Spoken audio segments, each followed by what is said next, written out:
13 ലക്ഷത്തിനടുത്തുള്ള വോട്ടർമാർ ഒരുപക്ഷെ വ്യക്തിപ്രഭാവം അനുസരിച്ചും വോട്ട് ചെയ്യുന്ന മണ്ഡലം, ഇടതാണോ വലതാണോ പ്രതീക്ഷിക്കാൻ കഴിയാത്ത വമ്പന്മാർ അടിപതറിയിട്ടുള്ള മണ്ഡലം. ഇതെല്ലാം ജനങ്ങൾ എങ്ങനെയാണ് ഇതിനെക്കുറിച്ച് സംസാരിക്കുന്നത്? തൃശ്ശൂരിലെ വോട്ടർമാരുടെ ഒരു പ്രതികരണം പെട്ടെന്ന് കാണാം. ആര് ജയിക്കുന്നത് കണ്ടറിയുന്നല്ലോ, പ്രത്യേകിച്ചൊന്നും അറിയില്ല. ഓരോരുത്തരുടെ രീതിക്ക് ജയിക്കാൻ നോക്കുന്നുണ്ട്. അതനുസരിച്ചിട്ട് അവരുടെ കഴിവ് പോലെ ജയിക്കും. അത്യാവശ്യം കഴിഞ്ഞ പ്രാവശ്യത്തേനും വെച്ച് സുരേഷ് ഗോപിനെ കുറച്ചും കൂടി പൊക്കിക്കൊണ്ടുവരുന്നുണ്ട് ആളിനെ.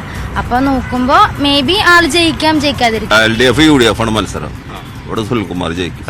ഞാൻ BJP-യാണ്. ഞാൻ സുരേഷ് ഗോപിക്ക് വേണ്ടി പ്രാർത്ഥിക്കാണ്. എല്ലാവർക്കും പ്രാർത്ഥിക്കുന്നുണ്ട്, എല്ലാവരും ജയിക്കട്ടെ. ഞാൻ NDA പ്രവർത്തനാണ്. സുരേഷ് ഗോപിയുടെ ആളാണ്. പറയാണ്ടെങ്കിൽ ഞങ്ങൾക്ക് സുനിൽകുമാർ ജയിക്കണം. അങ്ങനെ ഞങ്ങൾക്ക് താല്പര്യം. എനിക്കിട്ടാ ആരെ ജയിക്കുന്ന വെച്ചാൽ നമുക്കൊന്നും പറയാൻ കഴിയില്ല. അത് ജനങ്ങളുടെ കയ്യിലല്ലേ.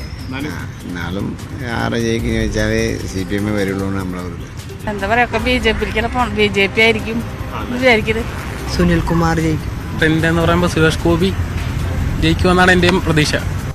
എന്തായാലും 2019 പോലെ ഒരു വലിയ തരംഗമൊന്നും വീശിയില്ലെങ്കിൽ തൃശ്ശൂരിൽ ആര് ജയിക്കുമെന്ന കാര്യത്തിൽ വളരെ ബുദ്ധിമുട്ടാണ് പ്രവചനം. അത് മാത്രമല്ല ഒരു നെക്ക് ആൻഡ് നെക്ക് ഫൈറ്റ് ആണ് ഇപ്പോഴത്തെ രൂപത്തിൽ വരികയാണെങ്കിൽ. സുരേഷ് ഗോപി ആദ്യം ഒരു വലിയ രീതിയിൽ അവതരിച്ചു എങ്കിൽ പോലും പിന്നീട് അതിന് BJPയെ സംബന്ധിച്ചിടത്തോളം ഏതെങ്കിലും തരത്തിൽ അവിടെ ഒരു തിരിച്ചടി ഉണ്ടാവുകയാണെങ്കിൽ അതൊരു വലിയ ക്ഷീണമായിരിക്കും ദേശീയ തലത്തിൽ പോലും എന്നുള്ളൊരു കാര്യം. അല്ല, സുരേഷ് ഗോപി എന്ന ഒരു ഇമേജിലാണ് തൃശ്ശൂർ എന്ന മണ്ഡലം ബിൽഡ് ചെയ്യുന്നത്. കാരണം ഈ A ക്ലാസ് മണ്ഡലങ്ങൾ തന്നെ എടുക്കുകയാണെങ്കിൽ ഇപ്പോൾ തൃശ്ശൂരിനെയാണ് ഏറ്റവും കൂടുതൽ വിജയസാധ്യത എന്ന രീതിയിൽ പറയുന്നത്. പക്ഷേ സുരേഷ് ഗോപി അവിടെ മത്സരിച്ചില്ലായിരുന്നുവെങ്കിൽ തൃശ്ശൂർ BJPയെ സംബന്ധിച്ചിടത്തോളം ഒരു A ക്ലാസ് മണ്ഡലം പോലുമല്ല. കാരണം 1,02,000 വോട്ടായിരുന്നു 2014 ഉണ്ടായിരുന്നത്.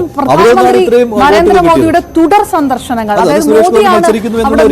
മോദിയുടെ ഗ്യാരണ്ടി, ഒരു കേന്ദ്രമന്ത്രി, തൃശ്ശൂരിന് ഒരു കേന്ദ്രമന്ത്രി എന്ന പ്രചാരണമാണ് ഫ്ലക്സ് ബോർഡുകളിലെല്ലാം നിറഞ്ഞു നിൽക്കുന്നത്. ആ പ്രതീക്ഷ BJPക്ക് ഉണ്ടാകുമോ? CPIയുടെ പ്രതീക്ഷ ഇത്തവണ ഏത് തരത്തിലാകും? ഒപ്പം 1996 മുതൽ ഇങ്ങോട്ട് തുടർച്ചയായിട്ട് ഒരു മുന്നണിയെ 2 തവണ വിജയിപ്പിക്കാത്ത തൃശ്ശൂർ മണ്ഡലം. അങ്ങനെ വരികയാണെങ്കിൽ അത് അവിടെ സാധ്യത കൂടുന്നത് VS സുനിൽകുമാറിനോ സുരേഷ് ഗോപിക്കോ ആണ്. അവിടെ ഇപ്പോൾ മുരളീധരന് പിന്നോട്ട് പോകേണ്ടി വന്നേക്കാം. അതേസമയം തന്നെ അതിനു മുൻപ് ഒരേ മുന്നണിയെ തന്നെ 2 തവണ തെരഞ്ഞെടുത്ത പാരമ്പര്യവും തൃശ്ശൂരിനുണ്ട്. എന്തായാലും തൃശ്ശൂരിന്റെ മനസ്സ് ഒരു മത്സരം തന്നെ തൃശ്ശൂർ എന്ന് പറഞ്ഞിരിക്കുന്നു. ഇനി നമുക്ക്